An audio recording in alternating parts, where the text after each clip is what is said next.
esse negócio de bem material é uma coisa impressionante, né? Como isso domina a gente, irmãos. A gente gosta de investir, de fazer, a gente perde noção.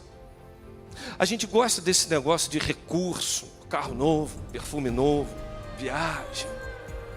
Como isso nos domina. E a gente perde o senso que tudo que temos e que somos serve para adorar o Senhor. Às vezes a gente tem todo o recurso que precisa, mas me parece que o nosso coração está tão inclinado para isso, que a gente continua levando uma vida escrava, porque o amor ao dinheiro é a raiz, e muitos se desviam na fé em busca desse tesouro.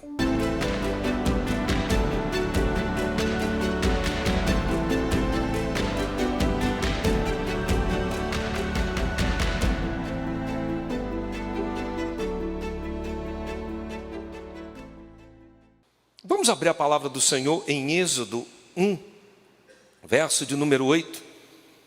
Eu queria lhe pedir uma coisa, se depois você puder deixar a Bíblia aí aberta, a gente vai dar uma passeada no livro de Êxodo, a gente vai lá ver um textozinho lá no Novo Testamento, e só para você acompanhar, porque são vários textos, não dá para investir esse tempo aqui, preliminarmente, para a gente ler tudo, senão perderemos muito tempo. Mas se você mantiver a Bíblia aberta, vai dar certo. Quando o pastor fizer, então, a propositura de um princípio, e a gente vai ver na Bíblia, e você vai acompanhar, e você vai ver que essa proposta está exatamente dentro do texto bíblico. Êxodo 1, verso de número 8, famílias modernas, proposições velhas.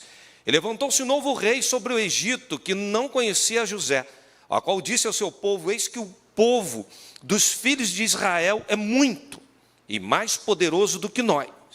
Eia, usemos de sabedoria para com eles, para que não se multipliquem.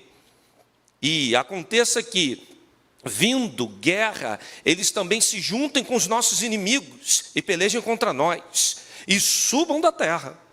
E puseram sobre eles maiorais de tributos, para os afligirem com suas cargas, porque edificaram a Faraó cidades armazéns, Pitom, Ramessés, mas quanto mais os afligiam, tanto mais se multiplicavam, e tanto mais cresciam, de maneira que se enfadavam por causa dos filhos de Israel. Senhor, a tua palavra de ser proclamada, fale com a tua igreja, pois a tua palavra penetra até a divisão da alma, fazendo separação. Separa, Deus, aquilo que precisa ser separado das nossas vidas e promova mudanças necessárias para a glória do seu nome. Nós oramos em nome de Jesus. Amém. Uma das coisas que a gente começa a perceber no texto bíblico, e a gente começa a ler e a pensar o seguinte: o que isso tem a ver com famílias? No momento em que tem uma família hebreia, que tudo quanto faz, prospera, no momento em que eles se multiplicam sobremodo, eis que o maioral, o faraó, ele começa a perceber isso e fala: olha, esse povo, eles estão se multiplicando, estão crescendo, a coisa vai se transformar numa grande potência. Se juntarem com os nossos inimigos contra nós, o negócio fica difícil. Sendo então o Egito a maior potência bélica, eles estavam acostumados a lidar com guerrilha, com homens, com soldados, mas não estavam acostumados a lidar com coisas simples como pragas. Não se prepararam para insetos, para sapos, para rios se transformar em sangue. Mas é o momento em que Faraó começa a observar e dizer assim: o que a gente vai fazer para conter essa família hebreia? Não é possível, eles estão crescendo muito. Ou seja, eles olham e começam a ver a dificuldade. Então vem a ideia faraônica e os feiticeiros o avisam.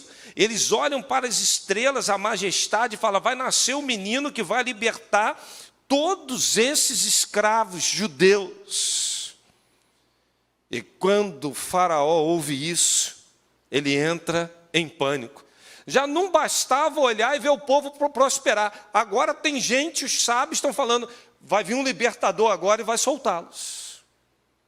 Desespero. Bateu o desespero. Então ele manda matar todos os meninos judeus. Por quê? A esperança desse futuro líder que poderia libertar a família hebreia agora está comprometido. Mata todos os meninos. Então, vamos resolver essa questão. Pensavam assim, então, o povo egípcio. E então nos diz a palavra de Deus, você olhando para as Sagradas Escrituras, que quando então os magos vêm, olhando os sinais, as estrelas, falando, nasceu aquele que vai nos libertar, Herodes tem o mesmo tipo de comportamento, ele entra em pânico, fala, o quê? Libertador. E diz que ele se perturbou e muito, e aí vem a fúria. E aí vem um decreto herodiano, dizendo, mata as crianças. 2 anos para baixo, mata. Para tentar, então, liquidar essa fatura. E aqueles governantes que estavam olhando tudo quanto estava acontecendo, começaram a perceber que tudo quanto faziam, de nada lhes adiantava. O texto que lemos vem dizendo que Faraó, quando viu, começou a afligir o povo. O povo trabalhava, agora tem que trabalhar mais. Agora é mais castigo. Agora é um peso maior ainda. Mas o texto diz que quanto mais afligia, mais o povo se multiplicava. Ou seja, era para desanimar, era para desestimular, era para não ter tempo para pensar em nenhuma estratégia, nenhuma outra coisa. Mas me parece que a estratégia faraônica estava saindo pela culatra. A cada passo que dava, fracassava. Então a gente vai para Êxodo 1, 15, 17. E o rei do Egito falou às parteiras hebreias, olha, manda aí todo mundo, mata todos eles. O filho mata as parteiras, não sabiam o que fazer. E aí entra aquele trato. As 2 parteiras que ajudavam nos partos. Falei, a gente não vai matar essas crianças, não. E aí falaram assim para Faraó, o problema é que quando a gente chega numa mulher dessa hebreia, elas são tão fortes que ela já deram a luz, já nasceu. E aí a gente não tem o que fazer, não dá para matar. Projeto fracassado. Estratégias de Faraó vêm fracassando para acabar com a família hebreia. Aí vem o plano B, peso. Agora tenta seduzir o povo, tenta afligir o povo. Êxodo 1, 22, então ordenou o Faraó a todo o seu povo, dizendo, todos os filhos que nascerem a partir de agora, vocês vão ter que lançar no rio. E aí entra a história do libertador, que é Moisés. Que na verdade, traduzindo, e eu chego agora aqui no texto que a gente precisa refletir nessa noite, a tipologia do Moisés de ser o libertador do povo de Israel prefigurava a figura de Cristo Jesus como libertador espiritual na era herodiana. Quando olhamos então Faraó como sendo o inimigo, os ataques que estava fazendo, oprimindo o povo e tudo quanto estava sucedendo, nós vamos perceber então que há uma tipologia ali representada e tudo que o inimigo puder fazer para destruir, desconstruir a família, ele vai fazer. E aí entra então Moisés no circuito e começa a agir em nome de Deus.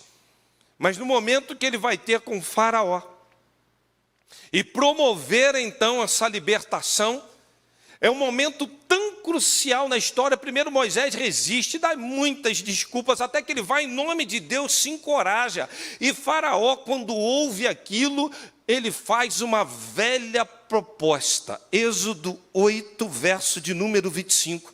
Então chamou Faraó, Moisés e Arão e disse, ide, sacrificai ao vosso Deus nesta terra. Moisés disse, liberta o povo. Ele não queria. Começam a entrar as pragas, e a primeira palavra do inimigo foi, vocês, olha só, Moisés, presta atenção, vocês podem ir e sacrificar o Deus nesta terra. Ou seja, aquele famoso assim, faz de conta que vai, mas você não vai não, fica por aqui mesmo. Não sai daqui do Egito, não. Permaneçam aqui no Egito. Vocês vão ficar no Egito. Ou seja, não está mudando nada, irmãos. Não há mudança para valer. A proposta do rei do Egito é essa. Vocês vão adorar a Deus aqui, vocês vão permanecer numa vida com Deus, mas aqui no Egito. O que ele estava propondo? Uma falsa liberdade. É o conceito que a gente acha que a nossa vida cristã é uma vida que a gente tem uma experiência de salvação. É aquela experiência que a gente fala que genuinamente nós confessamos a Cristo como Senhor e Salvador, mas parece que a gente quer permanecer no Egito. Não há uma propositura para sair dele. Aí eu vou ficar por aqui mesmo adorando a Deus, porque afinal de contas, eu dou aula até na EBD, eu estou envolvido agora na cantata de Natal, eu sou contralto, tenor, soprando, baixo, enfim. Eu sou importante lá porque eu trabalho na área tal. A proposta de Faraó foi, olha, fiquem aqui com aquela velha vida que vocês tinham. Qual era a vida? Escravidão. Vocês vão adorar a Deus, mas vão permanecer meus escravos. Irmãos, que coisa mais antagônica, que proposta mais louca é essa? Mas pasmem vocês, ainda assim nos dias de hoje tem pessoas que genuinamente vêm a Cristo, confessam a Cristo, mas o pecado ainda lhes domina ao ponto de viver ainda uma vida de escravidão. Escravidão. A gente olha para o texto, a gente acha isso uma coisa insana. Que proposta indecorosa. Mas o inimigo está propondo isso para mim e para você nos dias de hoje. E o pior, muitos de nós estamos aceitando adorar a Deus, aceitando servir a Deus, participar de cultos, de ofertas, se envolver com a obra do Senhor, mas o Egito não saiu de dentro de cada um de nós. E aí, Moisés fala, não, isso é inconcebível, até porque de acordo com a palavra de Deus, existem 3 lugares que o crente deve estar. Primeiro, você pode estar no Egito. Você pode estar pensando que está adorando a Deus, mas continuar com sua vida de escravo. Segundo, você pode estar no deserto. É quando você está tentando, mas não pratica. Existe uma diferença entre ser tentado e ceder à tentação. Ser tentado não significa que pecamos, mas ser tentado pode nos levar ao pecado. E tem muita gente hoje, nesse deserto, quase que caindo. Mas você também pode estar em Canaã, na terra que emana leite e mel, aonde o Senhor propôs você estar, e ali erguer a sua voz, o seu coração, e adorar a Deus genuinamente. Egito é terra de escravidão. Faraó simboliza exatamente Satanás. Moisés simboliza Cristo, o Salvador, o Messias, o Senhor. E a gente começa a perceber na nossa vida espiritual que nós, por vezes, estamos caindo nessa esparrela. Eu estou até na igreja, sabe? Às vezes tem um negócio de ofertório lá, eu até faço uma oferta alçada. Quando precisam de um voluntário numa ação social, eu sou o primeiro. Mas o Egito ainda me domina. Em segundo lugar, a gente pode perceber que a proposta, Êxodo 8, 28, a proposta de Faraó é, deixe ir, para que sacrifiquem ao Senhor, vosso Deus, no deserto. Somente que indo, não vá longe. Orai também por mim. Olha a proposta dele. Famílias, vocês podem sair. Vocês podem até dar uma andadinha ali para fora. Mas fica pertinho. Não se afasta, não. Fique bem pertinho. Bem juntinho. Eu vou deixar, mas olha, eu quero vocês bem pertinho daqui, bem pertinho de mim. Ou seja, é o equivalente de dizer assim, vocês podem ir adorar a Deus, mas não fiquem longe da influência do Egito. Não percam o contato com o Egito. Fique sobre o foco ainda do Egito. Ande sua vida familiar, mas não deixe de vez em quando de assistir umas coisas que você não deveria na internet, não. Olha, você pode até frequentar a igreja, mas não deixe aquele palavreado que desagrada a Deus de lado, não. De vez em quando você se irritar, solta aquele palavreado feio. Olha, você pode até abrir sua boca, entoar sua voz, falar coisas maravilhosas, mas não deixe de vez em quando de falar algumas palavrinhas torpes, não, que nada edificam. Você pode estar até na igreja. Quando chegar lá, procura uma roda de escarnecedor que vai falar coisas que não devia, tratar coisas nos corredores que não é assunto pertinente para tal. Se junte nessa rodinha. O que é isso? Eu estou adorando a Deus, mas parece que o Egito ainda é o meu foco, ainda é o meu alvo, ainda influencia a minha vida. Irmãos, quantos de nós ainda vivem uma vida que parece loucura?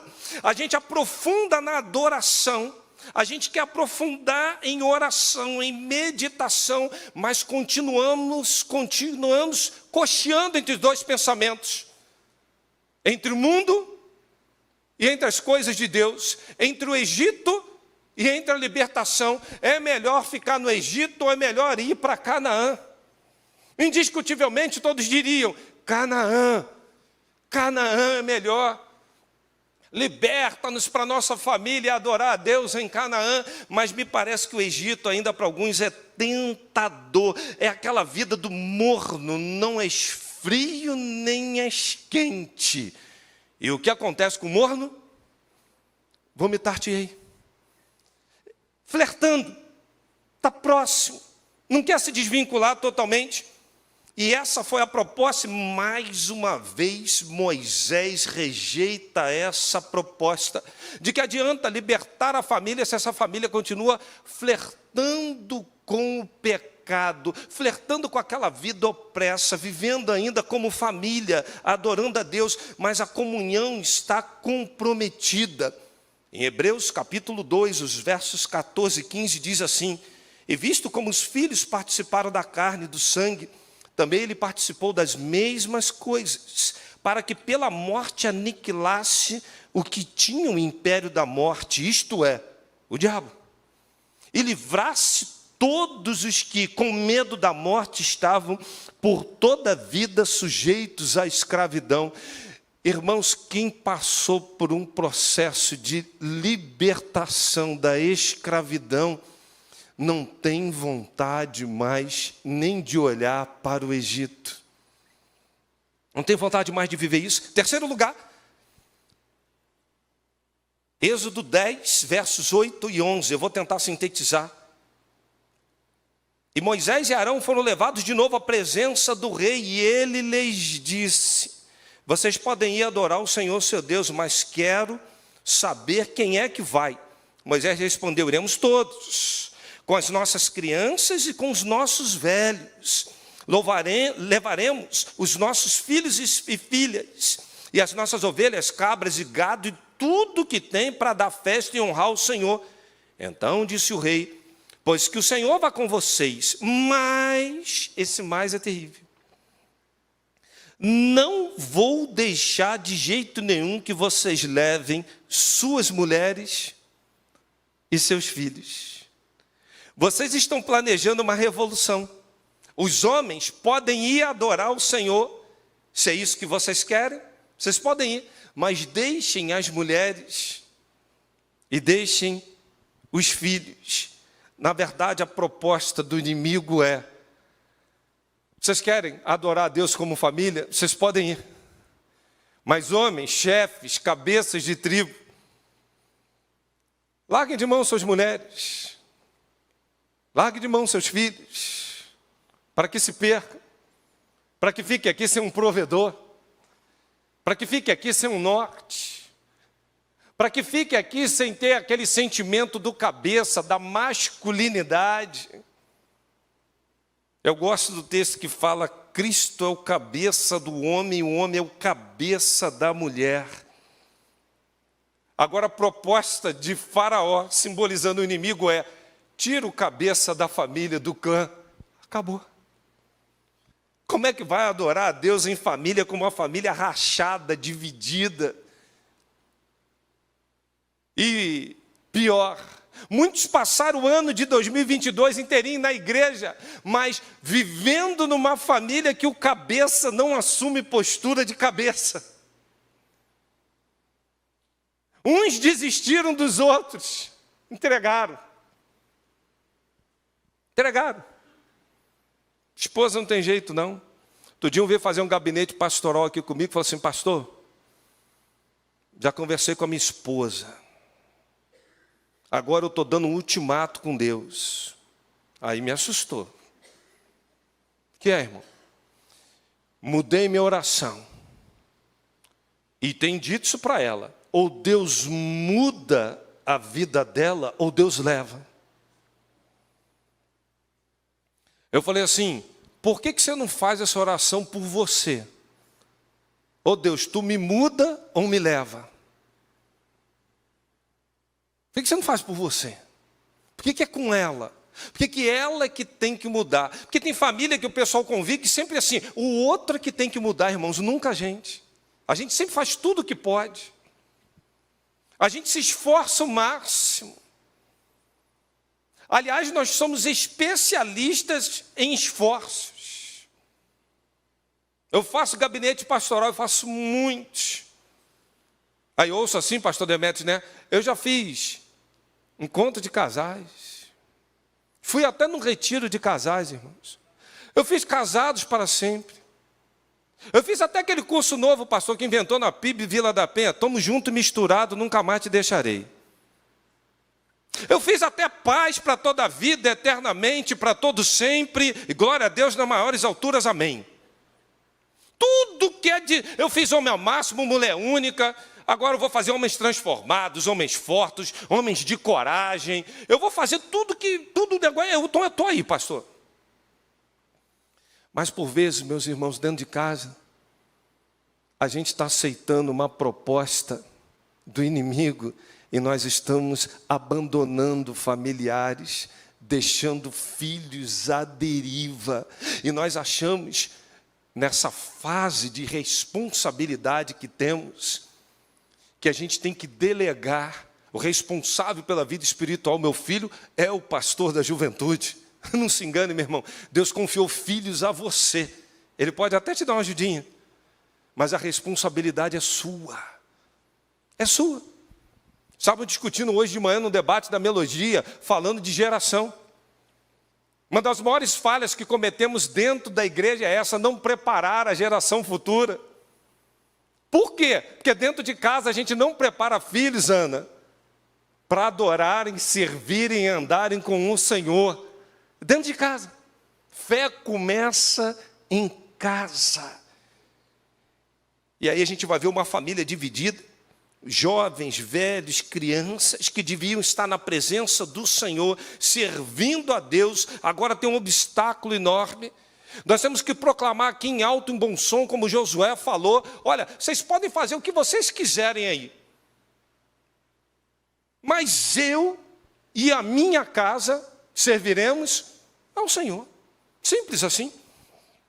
Quarta proposta que ele faz: vocês podem ir com toda a família, mas não levem nada para adorar a Deus. Olha o que ele diz: Faraó chamou Moisés e propôs, Êxodo 10, 24, ide, servir ao Senhor. As crianças também podem ir, mas vão ficar as ovelhas, as vacas e os bens.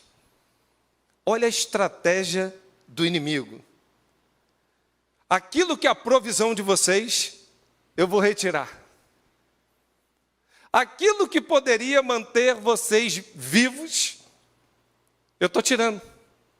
Aquilo que vocês poderiam adorar a Deus, até porque, irmãos, como é que eu vou fazer expiação de pecado se eu não tenho mais animal para sacrificar? Deolinda? Que situação! Pecado vai me acompanhar minha vida inteira, não tem mais perdão de pecado. Ele está propondo o seguinte: vocês podem ir, mas vão continuar com pecado enlameado em vocês, provisão não terá mais coisa alguma. Eu lembro de Moisés, quando começa Deus dialogar e falar com ele, fala assim: Moisés, esse povo tem dura cerviz. Aí Deus fala assim: Moisés, vai, eu vou te dar vitória contra os fariseus, jebuseus, tudo que é zeu da vida. Eu vou mandar um anjo. Ele vai à frente. Só tem uma coisa: eu não vou com vocês. Moisés fala: para, Senhor. De que me adiantará segurança, conquista, vitórias, se o Senhor não tiver presente comigo? De que me adiantará? Acabou. Acabou. A proposta do inimigo é: vocês podem ir, mas deixe isso tudo aqui. Não vão levar nada. Eu entendo que Faraó estava dizendo assim: 1, 2, 3 dias, quando bater a fome e a miséria, eles vão voltar tudo aqui para o Egito para depender de mim, vai ser escravos eternamente. Irmãos, e quantas vezes essa questão esse negócio de bem material é uma coisa impressionante, né? Como isso domina a gente, irmãos. A gente gosta de investir, de fazer, a gente perde noção. A gente gosta desse negócio de recurso, carro novo, perfume novo, viagem. Como isso nos domina. E a gente perde o senso que tudo que temos e que somos serve para adorar o Senhor. Aliás, o dono de tudo é o Senhor dos exércitos. O homem não recebe coisa alguma se do Senhor não lhe for dado. Mas a gente se prende como se isso fosse nosso. Ah, o carro é meu, a casa é minha, o status é meu. É tudo meu, meu. E não adora mais ao Senhor com os bens. É tanto que um jovem foi ter com Jesus e falou: olha, faz um testezinho aí comigo, que eu conheço os mandamentos. Jesus fala: tá bom, faz o seguinte. Pega tudo quanto tu tem, vá, dá aos pobres, céu cabisbaixo. Irmãos, esse ano de 2022, quantas vezes as coisas materiais dentro das nossas casas prevaleceram sobre as coisas espirituais? Quantas vezes nós valorizamos mais dos filhos boletim escolar do que vida no altar? Quantas vezes esse ano de 2022, a gente vem juntando numa ganância, a gente podia ter ajudado tanta gente, podia ter aberto mais a mão, podia ter semeado em ministérios, em pessoas, mas a gente vem retendo tudo e nós não adoramos ao Senhor com tudo quanto Ele nos confiou. Sabe? Que coisa difícil é uma proposta faraônica e diabólica como essa, tentar levar uma vida sem meio de subsistência e sem condições de adorar a Deus. Sabe o que acontece, irmão Ricardo? Às vezes a gente tem todo o recurso que precisa, mas me parece que o nosso coração está tão inclinado para isso, que a gente continua levando uma vida escrava. Porque o amor ao dinheiro é a raiz, e muitos se desviam na fé em busca desse tesouro. Quantas vezes a nossa vida espiritual está comprometida? Comprometida. Não há mais vida espiritual. E não percebe que até a vida física está definhando. Mas a gente ainda assim está preso. É como aquela história do macaquinho. Vocês já viram como é que pega macaco, meus irmãos? Lá na África. Eles fazem um buraco assim na pedra. Um buraco pequeno. Colocam uma macadâmiazinha dentro. Aí o macaco vai pelo cheiro, percebe? Ele vai lá na pedra, bota a mão naquele buraco, pega a macadâmia. Só que na hora que ele vai puxar a mão, não sai, porque o buraco não permite, que ele está com a macadâmia presa na mão dele. Me chama a atenção que ele vê o predador se aproximar. Ele é capturado, mas ele não abre a mão para soltar a macadâmia. A minha pergunta para você é: qual a macadâmia você está segurando em 2022 que está te aprisionando tanto? Que o inimigo está ao derredor, quase tragando. E nós não temos a capacidade, a felicidade de falar assim: eu vou abrir mão, mas eu não vou ser escravizado por isso. Eu queria concluir falando uma coisa para você. Colossenses 1, 13 e 14. O Senhor nos tirou da potestade das trevas e nos transportou para o reino do seu Filho, em amor, em que temos redenção pelo sangue, a saber, remissão dos pecados. É o momento da gente olhar e fazer um balanço, até porque a cédula que estava contra nós nas suas ordenanças, a qual de alguma maneira era contrária, Ele tirou do nosso meio, cravando-a na cruz, despojando principados e potestades, e expôs publicamente, deles triunfou em si mesmo. O Senhor nos promoveu como libertos, para que não haja pecado, não haja condenação. A cédula que estava contra nós fora riscada, acabada, zerada. A gente não pode continuar com a vida nesse ano que se aproxima, analisando as propostas de Faraó, sem a gente se sujeitar a Deus e falar: Senhor, eu não quero isso para a minha vida em 2023 não. Concluindo essa reflexão, o texto que lemos diz: quanto mais afligiu o povo, mais eles prosperavam. Eu não conheço nenhuma família que hoje vive um ativismo de um trabalho intenso que não esteja sucumbindo. A proposta do inimigo ali era gerar um cansaço, uma fraqueza, e acabar com a família hebreia. Mas aqueles que esperam no Senhor renovarão as suas forças, subirão com asas, como águia.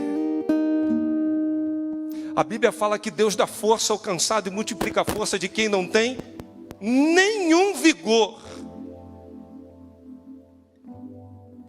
Me ajuda aí vocês jovens, eu sou ruim de matemática.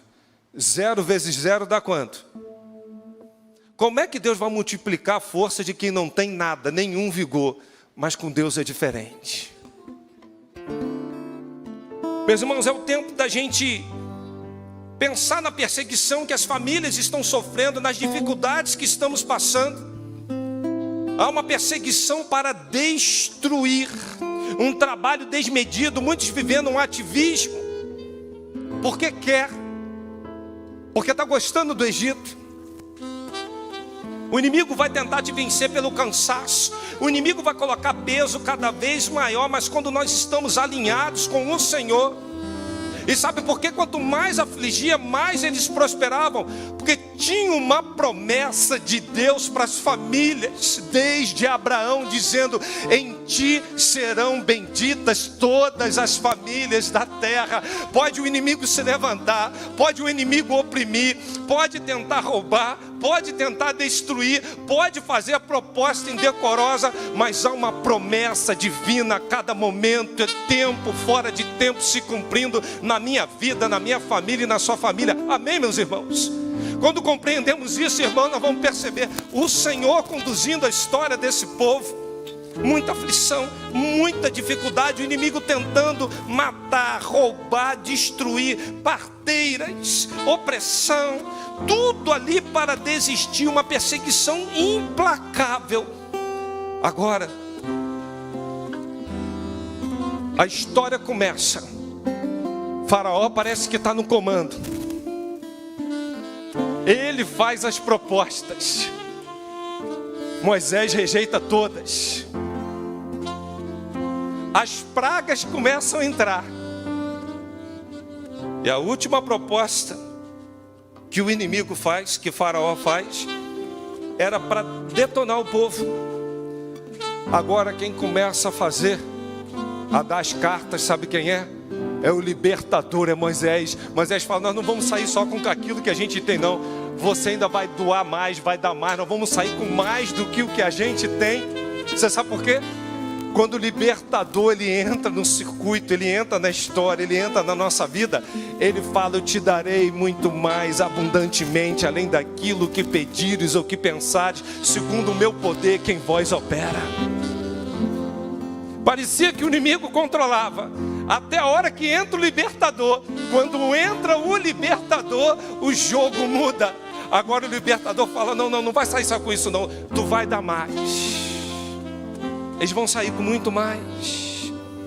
O que parece ter sido perdido na tua vida em 2022? O que parece que o inimigo hoje está controlando? Parece que as promessas de Deus não se cumprem.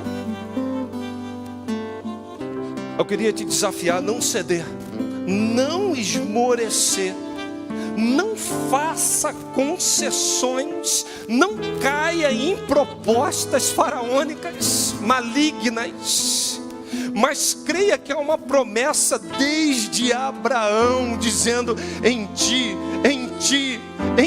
serão benditas todas as famílias.